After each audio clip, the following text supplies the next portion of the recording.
অর্ধমাত্রার বর্ণ কাকে বলে? যে বর্ণগুলোর উপরে অর্ধেক মাত্রা থাকে সে বর্ণগুলোকে অর্ধেক মাত্রা বলে। অর্ধমাত্রা বলে। হ্যাঁ, অর্ধমাত্রা কয়টি? 8টি। লিখো তো কি কি? রি,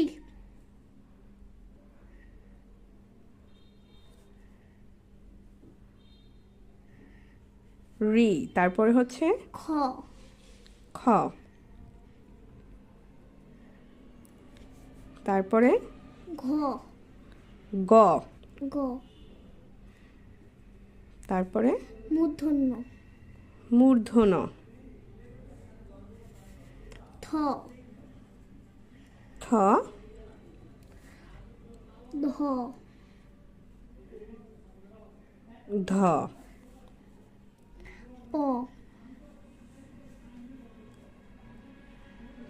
প, তালিবস্য, তালব্যস্য।